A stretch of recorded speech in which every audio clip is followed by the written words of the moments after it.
तो हमारा भी दायित्व बनता है कि आपको यहाँ कुछ ऐसा मिले जिससे आपका कृष्ण प्रेम व भारत के भक्ति में गौरवशाली इतिहास का ज्ञान दोनों बढ़े। श्रेया, हमारे सामने जो बैठे हैं वो हमारे अभिभावकगण व समाज के गणमान्य लोग हैं। क्या आपको ऐसा लगता है कि हम इनके ज्ञान को बढ़ा पाएंगे? अमन, बात तो सही है। इनके ज्ञान के समक्ष हमारा ज्ञान तो तलवार के सामने सुई समान है। पर ये तो सब जानते हैं, जहाँ सुई काम आती है वहाँ तलवार रखी ही रह जाती है। तो यानी आज हम आपको जो बताने जा रहे हैं वो आप सभी पहले से ही जानते हैं, पर हमने अपने अध्ययन व रिसर्च से कुछ गहराई से खोजने का प्रयास करा है, जो अगर आपके ज्ञान को बढ़ा पाया तो हमारा श्रम सफल हो जाएगा। अच्छा, तो फिर बता दे आज हम किस बारे में बात करने जा रहे हैं? हाँ, तो आज हम आपको नील माधव के स्वरूप के विषय में बताने जा रहे हैं। बस इतना ही बताएंगे? हाँ, बाकी का हम आपको अपनी प्रस्तुतियों से दिखाएंगे। तो बोलिए जय श्री कृष्ण। अरे, ये आवाज कैसी है और ये क्या है? ये समाचार पत्र है। लोगों के दिन की शुरुआत इसी से होती है और हमारे कार्यक्रम की शुरुआत भी यही करेगा। अरे, तुम्हें स्कूल के लिए देर हो रही होगी। लाओ, ये न्यूज़पेपर मैं देख लेता हूँ। बस स्पोर्ट्स वाला पेज देख लूं, फिर देखता हूँ। बेटा, इस दुनिया जहां में और भी खबरें हैं, वो भी पढ़नी चाहिए। हाँ, पढ़ता हूँ ना। अच्छा, जरा ये खबर बता ना आज की। मंदिर की खबर छपी है, नाम याद नहीं आ रहा। मैं बता देता हूँ। जगन्नाथ भगवान का जो मंदिर पुरी में है वो लंदन में भी बन रहा है और उसके लिए एक महाशय ने 250 करोड़ का दान भी दिया है। पढ़ा होता तो पता होता। अच्छा, चलिए, आप तो रोज पढ़ते हैं न्यूज़पेपर, जीके भी अच्छा है आपका। तो बताइए जरा, जगन्नाथ भगवान के मंदिर के बारे में आप क्या जानते हैं? अरे, जानता हूँ, वो भगवान श्री कृष्ण का मंदिर है और वहां भगवान अपनी बहन सुभद्रा जी और बड़े भाई बलराम जी के साथ विराजमान है। उतना तो सभी जानते होंगे, पर क्या आप ये जानते हैं कि वो मंदिर वहां ही क्यों है और वहां भगवान उसी रूप में क्यों विराजमान है? पापा, मेरी बस आ गई, मैं चलता हूँ। शाम को पूछूंगा बाकी का सवाल। बाय मम्मी, बाय पापा।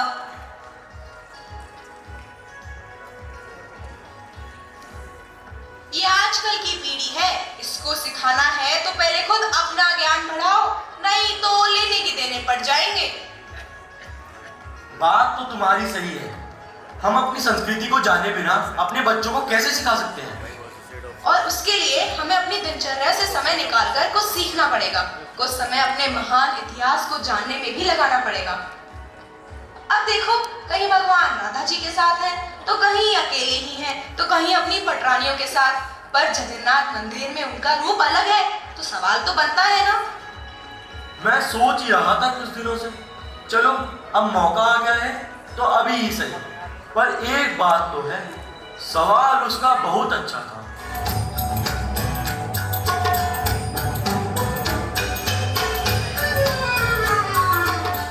सवाल तो वाकई अच्छा है कि जगन्नाथ भगवान उसी रूप में वहां क्यों विराजमान है, पर इसका जवाब आपको आजकल में नहीं मिलेगा। उसके लिए आपको मेरे साथ द्वारिका चलना पड़ेगा, द्वापर युग में, जहां द्वारिका नाथ अपने भरे पूरे परिवार के साथ निवास कर रहे हैं।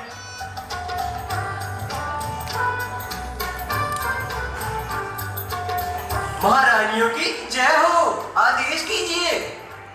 रुक्मणी दीदी महल में है? हाँ हाँ बिल्कुल, पर प्रभु तो आपके महल में। मैं सूचित कर देता हूँ। इतना समय नहीं है, जल्दी बताओ दीदी कहाँ है? आइए अंदर अंदर आइए, अंदर आइए। जामवंती, क्या हुआ इसे? दीदी, बात ही कुछ ऐसी है कि आप सुनोगी तो आप भी खुद को रोक नहीं पाओगी। मैंने भी जैसे तैसे खुद को संभाल रखा है, पर पता नहीं कब तक संभाल पाऊंगी। अरे पर तुम लोग बताओगी नहीं तो पता कैसे चलेगा? बोलो सत्यभामा, क्या हुआ? दीदी, हमने प्रभु की सेवा में क्या कमी रख दी जो हम पे ये पहाड़ टूट पड़ा?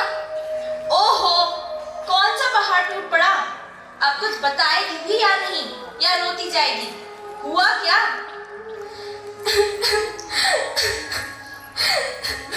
तुम्हें कहो जामवंती, मुझसे तो कहा ही नहीं जा रहा।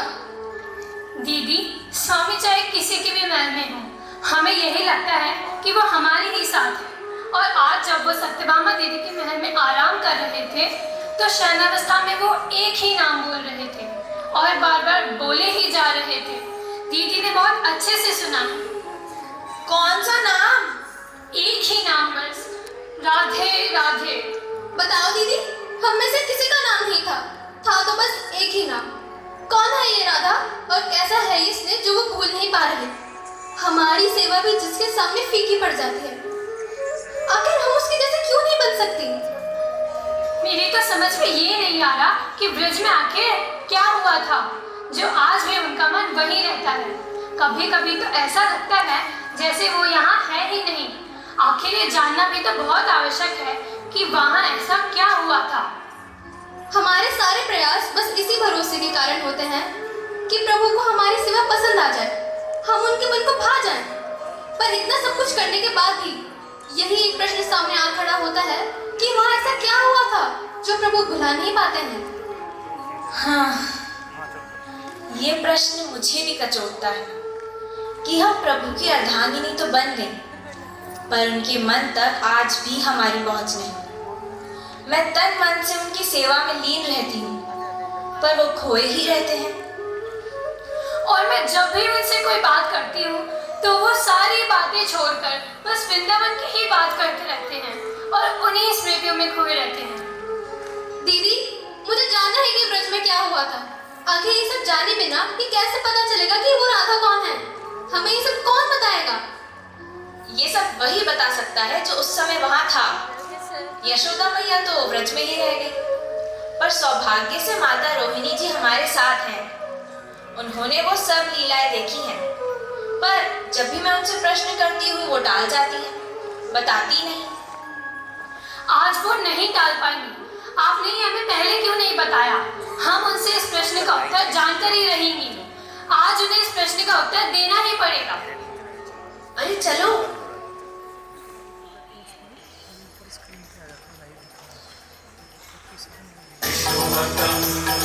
गुणश्रेष्ठं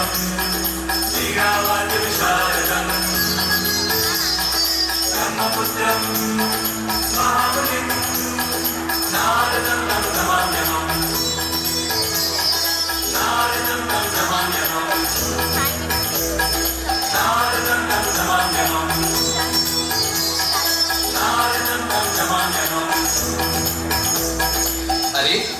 द्वारपाल, प्रभु कहाँ है अभी? किस महल में है? देवर्षि प्रणाम। आज तो द्वारिका में भूचाल आया हुआ है। प्रभु तो अपने बड़े भ्राता बलराम जी के साथ सुधर्मा सभा में गए हैं। आज उनका बहुत सम्मान किया जाएगा और इसी अवसर का लाभ उठाकर सभी महारानियां मिलकर माता रोहिणी के कक्ष में गई हैं। बड़ी गंभीर वार्ता हो रही है। अच्छा, तो चलो वहीं चलते हैं। इसी बहाने आज माता रोहिणी जी का आशीर्वाद भी ले लेते हैं। नारायण नारायण।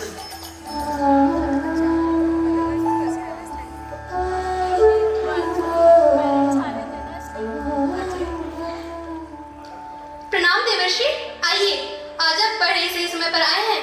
देखिए ना, माता जी हमें ब्रज की लीलाओं के विषय में नहीं बता रही हैं। आप कहिए ना। इस दास का प्रणाम स्वीकार करें माता।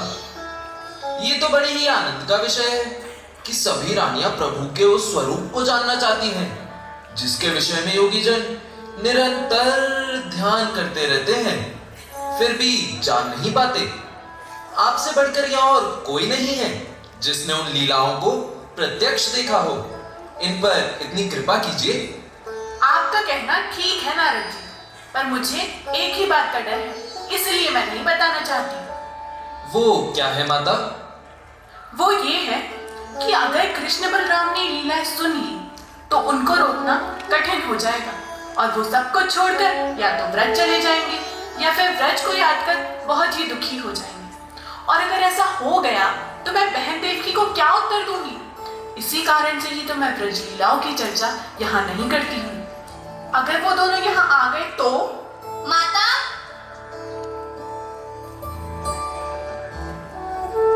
माता मैंने सुना है ब्रज लीलाएं सुना रही है। मैं भी सुनूंगी। आखिर मैंने भैया के मुझ से बहुत बार सुना है कि वो वहाँ यमुना किनारे खेला करते थे और उन्होंने मुझे वो काली नाग की कहानी भी सुनाई थी। उसे सुनकर मैं सो गई। उसके बाद उन्होंने आगे सुनाया ही नहीं। जब देखो तब हस्तिनापुर भाग जाते हैं। मैं भी सुनूंगी सारी कहानियां। अरे धीरे बोलो, वो दोनों सुन लेंगे। पहले किसी को द्वार पर रहकर इस बात का ध्यान रखना पड़ेगा कि वो दोनों यहाँ ना आ जाए। पर माता, अभी तो वो सुधर्मा सभा में गए हैं, उनको समय लगेगा। हाँ हाँ, पर आ गए तो कौन रोकेगा उन्हें भीतर आने से? कौन है जो संतरी बनकर पहरा देगा? देवर्षि, आप तो प्रभु के प्रिय हैं। आपकी बात को वो कभी नहीं टालेंगे। आप द्वारपाल बन जाइए। देवी, प्रभु के सामने खड़ा होकर प्रभु को रोकने का दुस्साहस मैं कैसे कर सकता हूँ? मुझे तो आप क्षमा ही करें। और जहाँ प्रभु की कथा होती है वहाँ हमें हमारी ही सुध बुध नहीं रहती। क्षमा कीजिए देवी।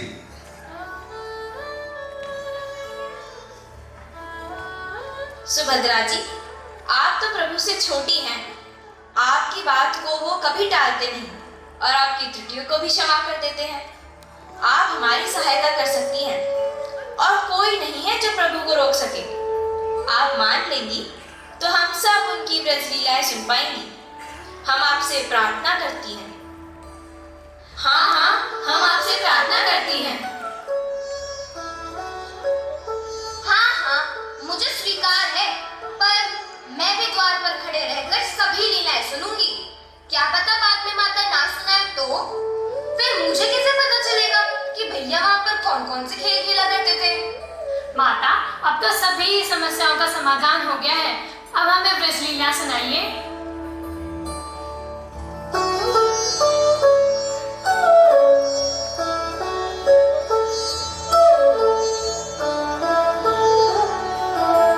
मुझे आज भी याद है वो भाद्रपद की काली अष्टमी की रात, जब कंस के अत्याचारों की कालीमा को दूर करने के लिए कन्हैया ने कारागार में जन्म लिया था।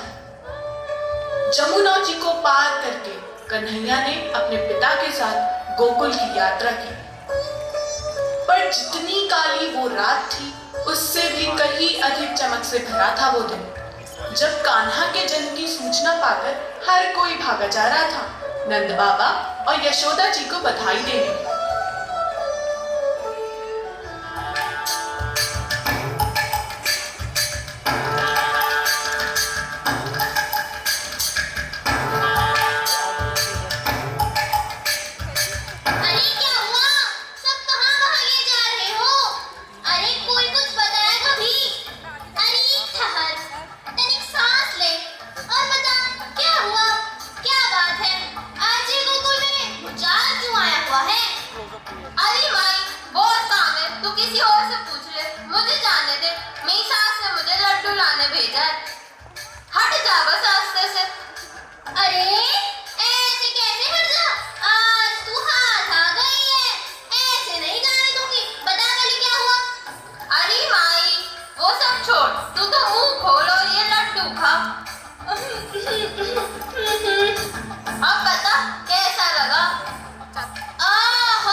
पता ही नहीं चल रहा था कि कब कान्हा बड़ा होकर हर एक गोप ग्वालिन का प्यारा बन गया। गोकुल तो जैसे नाच उठा, पहले तो कान्हा के जन्मोत्सव पर और बाद में उसकी उंगलियों पर।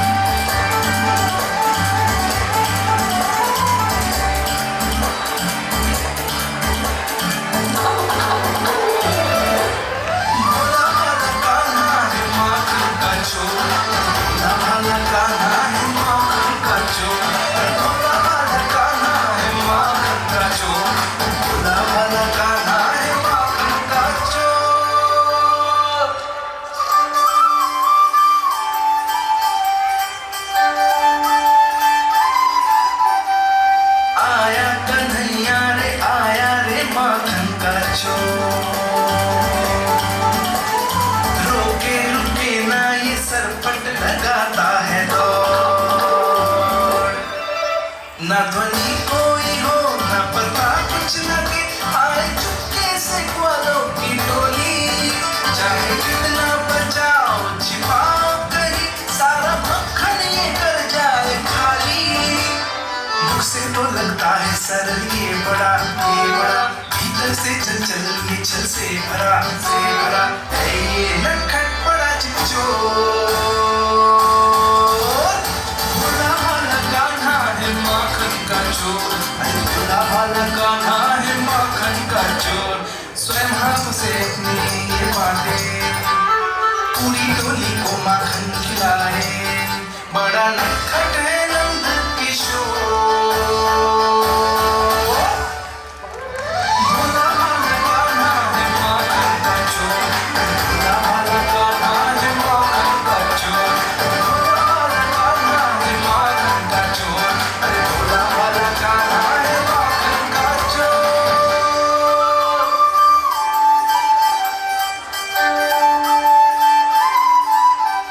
किसकी भलाई कर दे कब किस बहाने, कान्हा की लीला तो कान्हा ही जाने। बड़े सौभाग्य उसने है पाए, कान्हा जिस तरह से माखन चुराए। स्वयं हाथ से अपनी ये बाटे, पूरी टोली को माखन खिलाए। बड़ा नटखट है नंद किशोर।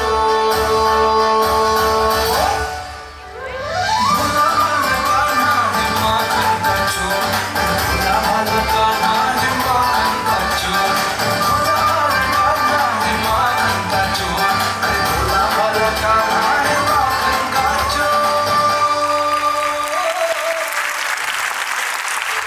सृष्टि का चक्र जैसे यशोदा के घर के आसपास ही घूमने लगा। जो गोपियां बधाइयां देने आई थी, अब वो उल्हाने लेके आने लगी। क्यों?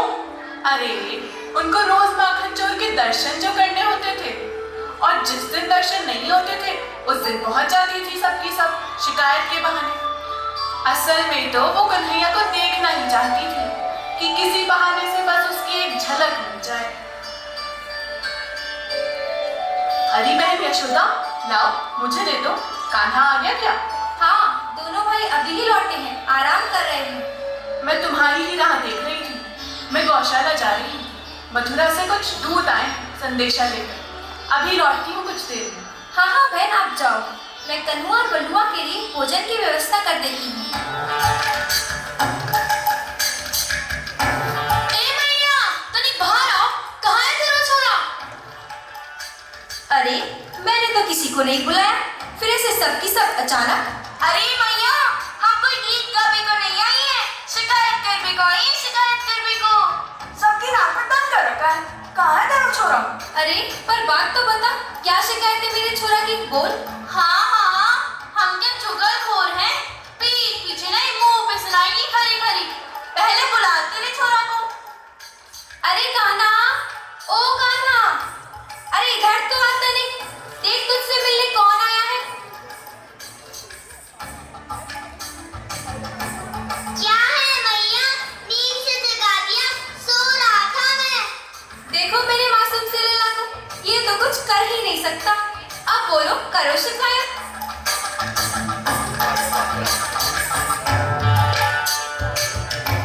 अरे बोलती क्यों नहीं? इधर क्या देखे जा रही हो? आ गया ये सामने, अब बोलो। हाँ हाँ हाँ, ये मेरे बंधे हुए बछड़ों को खोल देता है और भाग जाता है। तो गैया धोने में मदद ही करता है, तुम नहीं होगी तो खोल दिया होगा। नहीं, जब दूध धोने का समय ना हो तब खोल देवे है। ओहो, तो डांट दिया कर, अपनों ही लला समझ। मैंने वो भी करके देख लिया। मैं डांटती जाऊं और ये मुस्कुरा तो जाए। भगवान जाने कैसा जादू है, इसको डांटते डांटते मोहे हंसी आ जावे। बस घर में घुस जावे और जो जैसा चाह मिले चट कर जावे। तो एक काम कर, जो मांगे दे दिया कर, जो खाए वो खिला दिया कर, और जितना ये खाए उससे 2 गुना तुम मोते ले जाए कर। मना नहीं करूंगी। अरे हम क्या साम मांग भी कोई है? ये क्या हमारा नहीं है? ये चाहे जितना खाए, इसको कौन मनाई है? लो, तो फिर शिकायत किस बात की?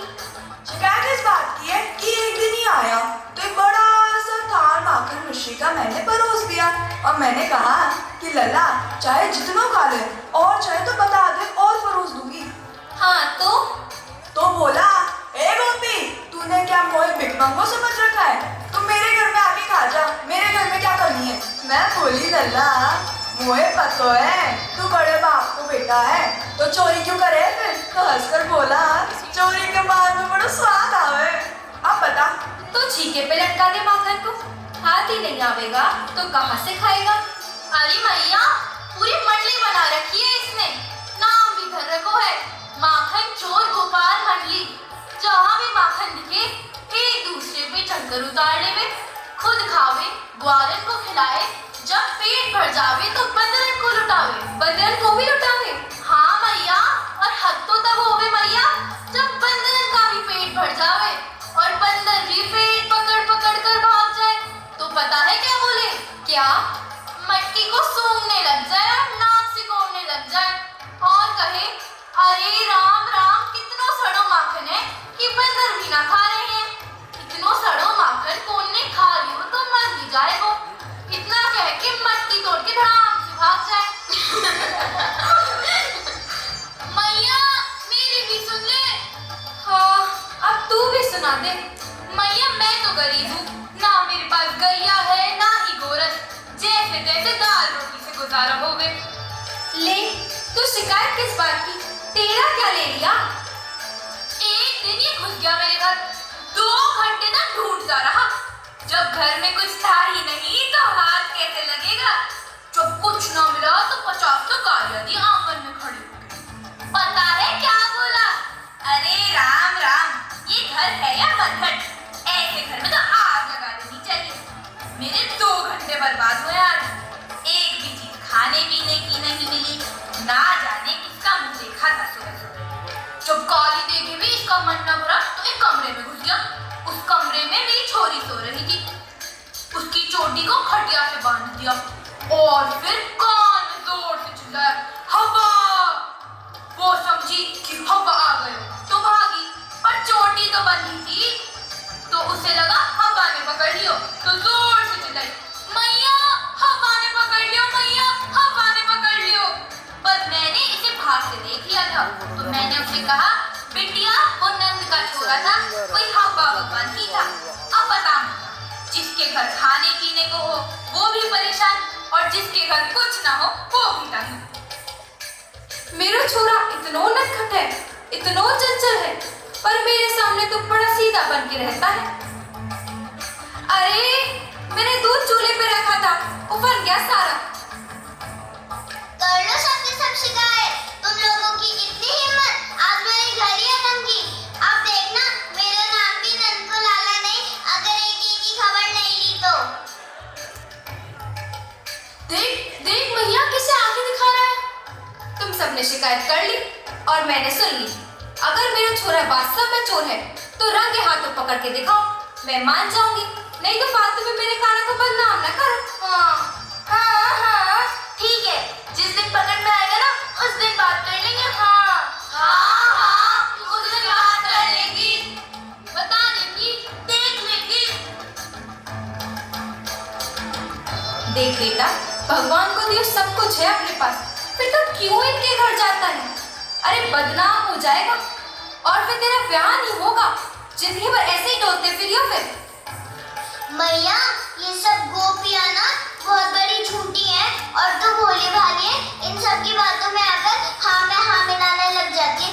जब भगवान का दिया सब कुछ है, तब मैं क्यों जाऊंगा उनके घर? झूठी गई की सबके सब। हाँ बेटा, सो तो है, मुझे पता है। सत्यवादी राजा हरिश्चंद्र ने तो मेरे ही घर में जन्म लियो है। मेरा छोरा तो पक्का सत्यवादी, पर जिस दिन तेरी चोरी पकड़ी गई ना, उस दिन पक्की खबर लूंगी तेरी, देख लेना। मैया, मैया,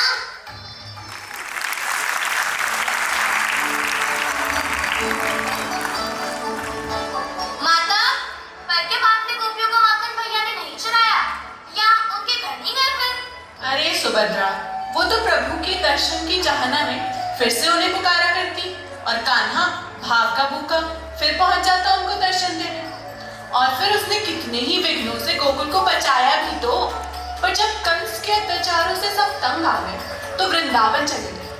कान्हा की लीलाएं तो वहां भी चलती रही। जब इंद्र ने कोप किया तो कान्हा ने गोवर्धन उठा लिया और कितने ही असुरों को बात ही बात में धूल चटा दी। माता, आपने तो हमें धन्य कर दिया। ऐसी लीलाओं को तो आप हमें रोज सुनाया कीजिए। मेरा तो मन कर रहा है कि बस आप गिरधर की लीला यूं ही सुनाते रहें और हम यूं ही सुनते रहें। पर माता, वो राधा कौन थी? उसका नाम तो नहीं आया अभी तक। अब मैं क्या कहूँ, राधा तो स्वयं कृष्ण थी और कृष्ण स्वयं राधा। पता है अपने ज्ञानी भक्त उद्धव कन्हैया के बारे में क्या कहते हैं? कि ये समस्त ब्रह्मांड की आत्मा श्री कृष्ण है और उन श्री कृष्ण की आत्मा श्री राधिका है। अपने कृष्ण का एक नाम मदन मोहन है। मदन यानी कामदेव, जो सबसे सुंदर कहे जाते हैं, वो भी मोहित हो जाए, यानी मदन को भी जो मोह ले, और जो उस मदन मोहन को भी मोह ले, वो राधिका है। तो बताओ अब क्या बचा राधिका के बारे में सुनाने को? जहाँ कृष्ण है वहाँ राधिका है, और जहाँ राधिका है वहाँ कृष्ण।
माता रोहिणी के द्वारा व्रज लीलाओं का गान हो रहा था, तब भगवान अपने बड़े भ्राता के साथ वहां आ जाते हैं। सुभद्रा जी को श्री द्वारिकानाथ व बलराम जी को रोकने को कहा गया था, पर वो रोकती कैसे?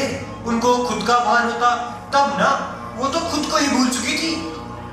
और प्रभु भी बलराम जी के साथ उन लीलाओं में इतने खो गए कि स्वयं को ही भूल गए।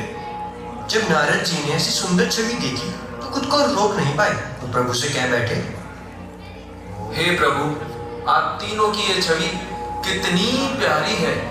हम कितने भाग्यशाली हैं कि इतनी सुंदर छवि हमें देखने को मिली। हे जगत के नाथ, मैं आपसे प्रार्थना करता हूँ कि आप इसी छवि में संसार में प्रकट होकर पूरे संसार को इस छवि का आनंद दें, क्योंकि इस छवि में आपके मन में वही प्रेम उमड़ रहा है जो भक्तों की पीड़ा दूर करने के लिए गोवर्धन उठा लेता है और उनको परम आनंद का पान कराने के लिए उनके साथ अटखेलियां करता है। मेरी प्रार्थना स्वीकार करें प्रभु।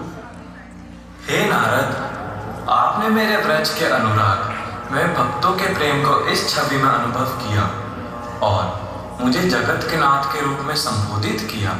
इसलिए मैं आने वाले कलयुग में इसी रूप में मेरे पवित्र स्थान पुरुषोत्तम क्षेत्र में प्रकट होऊंगा और वही प्रेम जो व्रज में मेरा भक्तों के प्रति था, उसी प्रेम से मैं पूरे संसार के मेरे प्रेमी भक्तों को आनंद प्रदान करूंगा। और हे माता रोहिणी, आपने मेरे व्रज के अनुराग को पुनः जागृत किया, इसलिए आपके माता देवकी को दिए गए वचन की मैं रक्षा करूंगा।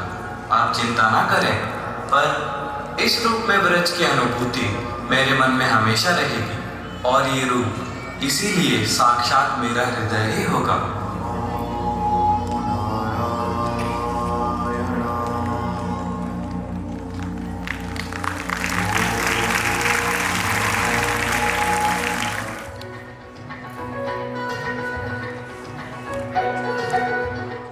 कि हमें जगन्नाथ जी के दर्शन कराने और घुमाने ले आए, और यहाँ आकर हमें ये तो पता चल गया कि जगन्नाथ जी का ये स्वरूप क्यों है।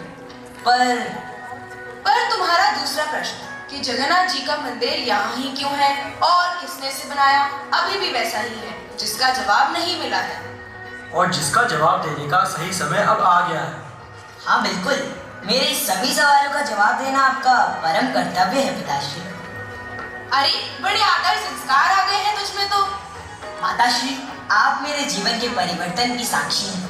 कृपया मेरे अवगुणों को ना देखिए। बात तो सही है, पर अगले प्रश्न का उत्तर जानने का भी मैंने पहले से ही प्रबंध कर रखा है। अच्छा, वो कैसे? यहाँ जगन्नाथ जी की महिमा गाने वाली मंडली आई हुई है, जो पूरे विश्व में घूम घूम कर उनकी लीलाओं का प्रचार कर रही है। आओ चलते हैं अगली कड़ी की ओर।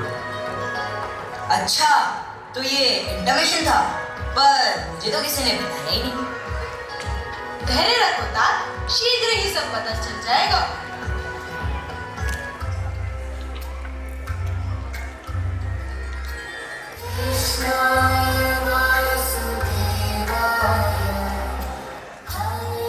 जय जगन्नाथ। यूं तो जगन्नाथ जी की महिमा सुनाने और कहने वाली समर्थ वाणी ब्रह्मा जी की भी नहीं है, तो हम मनुष्यों में इतना सामर्थ्य कहाँ? फिर भी आज जगन्नाथ भगवान के मंदिर के इतिहास की कथा हम आपको कविता के सुंदर छंदों में सुनाएंगे, पर हमारी वाणी में वो कला जगन्नाथ जी की कृपा से ही आ सकती है। इसलिए पहले हम उनके नामों का गुणगान करते हैं। आप भी हमारे साथ इस पुण्य के भागी बने। जय जगन्नाथ।